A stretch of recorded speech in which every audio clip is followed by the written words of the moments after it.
mind. Justice, impartiality, righteousness, honesty? Probably not. Why? Well, history shows that when people hear the word government, greed, favoritism, corruption comes to mind. And so many wonder, will we ever have a government that brings to mind equality, impartiality, and justice for all? You know, a few years ago, people were crying for change, but they got more of the same. And so today, there's a universal cry for better government. Why? Well, because people realize that the type of government we live under has a strong influence on our happiness and prosperity. And that's in harmony with the Bible. Please open with me to Proverbs chapter 29. And notice what Solomon, the ruler himself, had to say. Proverbs chapter 29. And when you get there, we're going to read verse 2. Now here's what the wise king said. When the righteous become many, the people rejoice. But when anyone wicked bears rule, the people sigh. Do you hear people sighing today?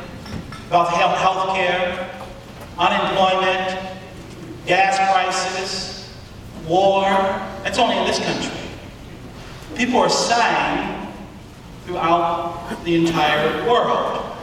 And even with the advances in science and medicine, every year, hunger claims the lives of millions of children. For instance, UNICEF reports that 40,000 children under 5 die worldwide each day from malnutrition and preventable diseases. There are about 1,500 seats in this auditorium. Now picture it filled with kids under 5. Imagine them all wiped out by the end of the day. But you know, you have to multiply that by 25 to have the number under 5 who die from preventable diseases and malnutrition. Now, what would it take to stop it? In 1986, global military expenditures reached $1.2 trillion.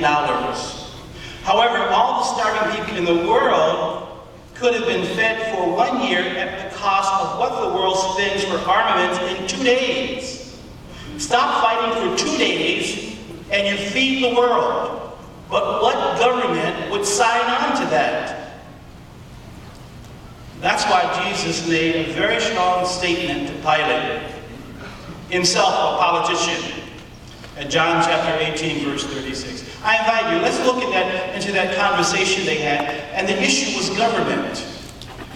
Here in John chapter 18 and verse 36, here's what Jesus said, and it must have really puzzled Pilate, because he didn't understand the significance of what he was saying. John chapter 18, verse 36 says, Jesus answered, "My kingdom is no part of this world." Pilate asked if he was a king. Thus the response. He says, "My kingdom is no part of this world. If my kingdom were part of this world, my attendants would have thought that I should not be delivered up to the Jews. But as it is, my kingdom is not from this source." So you notice he says, my kingdom, my government, is not from this source. What was he talking about? We were saying his government was earthly. It wasn't a part of the political scheme of the day. Hence, it was no part of the world. But now the question is, if it's not from this source, as he said to Pilate, what is the source of Christ's kingdom? Well, Isaiah chapter 42, verse 1 shows that God's Spirit, not the spirit of the world, is the source of Christ's kingdom. And so therefore, you and I could not get a better government to support. And what we're going to do for the next few minutes, we're going to focus on 3 areas in which God's kingdom by Christ is vastly superior than even the best government that humans could think of. Number 1, we're going to talk about its foundation. Number 2, its objectives. And number 3, its accomplishments. Now, we know that a building is only as solid as its foundation. We understand that. For example, in Jerusalem on May 24, 2001, a wedding reception was held in a 4-story building, and there's a beautiful building built for banquets and parties and celebrations. That's what it was built for. However, while the wedding party and guests were dancing on the 3rd floor, the entire building collapsed. trapping hundreds and killing at least 23 of the guests. Why? It was discovered that the foundation of the building was built with cheap, shabby material. So this well illustrates that no matter how beautiful a building may be from the outside, it's only as strong as its foundation. Now think, what is the foundation of every government today in the world? Imperfect men. Men who are power-hungry, greedy, and ambitious. John F. Kennedy said it well. He says, no government is better than the men who compose it. Why? He says, since even the most gifted politician is imperfect, every government that humans set up is doomed to failure. You agree with that? Imagine a blind man driving your car from here to Times Square. How successful? And what would your car look like after just a few blocks? Why? He's incapable of driving because he can't see. Now, how many of us would jump in the back seat and say, okay, let's go for a ride? And if you did, what would the ride be like? One word, terrifying.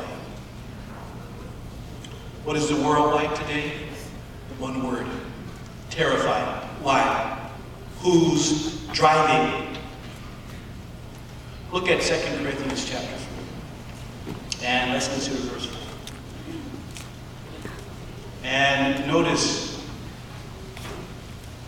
who's driving the world. 2 Corinthians chapter 4.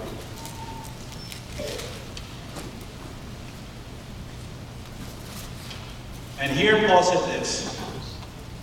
Among whom the God of this system of things has blinded the minds of the unbelievers, that the illumination of the glorious good news about the Christ, who is the image of God, might not shine through. Who's driving? Men who are blinded spiritually, many of them morally, are driving the world, and they're getting into one major accident after another. Why? What is the foundation, according to the verse, of all human rulership? Men who are guided by Satan the devil. You might say he's the backseat driver. He's directing world leaders today. Now, what is the devil's dominant quality? Selfishness. That's his dominant quality. And so human governments only mirror their God. Hence, the hidden flaw in the foundation of all human rulership is selfishness. No wonder they fail to satisfy the needs of their people. Now, what is the foundation, by contrast, of Christ's kingdom? Take a look at Daniel chapter 2, verse 34 and 35. Here in Daniel chapter 2, now Daniel saw this vision of this immense image that pictured all world governments that would be dominant from Daniel's time with the Babylonian Empire down to today. So in verse 34 of Daniel 2, he reports what he sees. Here in Daniel 2, verse 34, it says, you kept on looking until a stone was cut out. Footnote, the reference Bible says, cut out of a mountain. Not by hands. And it struck the image on its feet of iron and of molten clay and crushed them. At that time the iron, the molten clay, the copper, the silver, and the gold were all together crushed. They became like the chaff from the summer thrashing floor. And the wind carried them away so that no trace at all was found of them.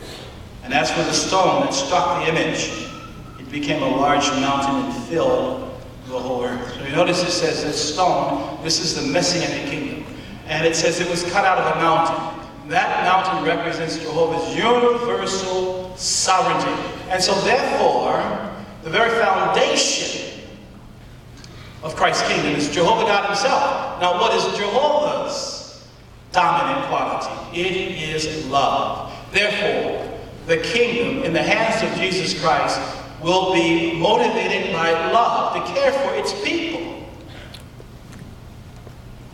And those are two words you very rarely, if ever, hear together in the same sentence. Love and government. They don't go together. But Christ kingdom will be rooted in love. And so that's why this foundation, Jehovah himself, gives the kingdom its stability and permanence. It's not going to change every 4 years. Its policies are not going to be reversed. What it accomplishes will last forever. Look at Hebrews chapter 12, verse 28. And notice the Apostle Paul, future ruler in that kingdom, what he had to say about God's government. Hebrews chapter 12 and verse 28.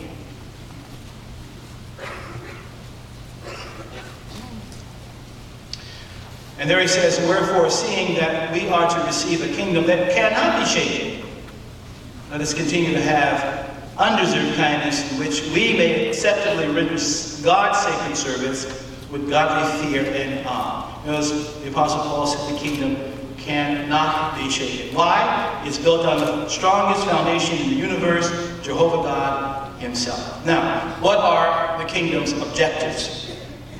Well, Christ will reign for righteousness itself. What a relief that will be to us. The selfish, ambitious, corrupt elite have misruled mankind for millenniums. Millions of bribes change hands every day. Billions of people suffer the consequences. And it's not surprising, for the biggest bribe on record is the one Satan offered Christ. I will give you all these kingdoms if you fall down and do an act of worship to me. But how different Christ's rulership will be.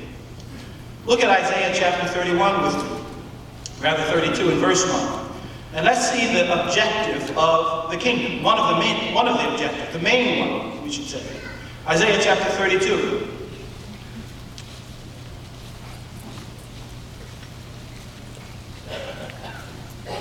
And here in verse 1, it says this. It says, look, a king will reign for righteousness itself. And as respects princes, they will rule as princes for justice itself. Did you see the objective? It says he will reign for righteousness itself, not selfishness. No self-interest here. In fact, what did Jehovah require of Jesus so that he would qualify to be king of his kingdom? Jesus had to literally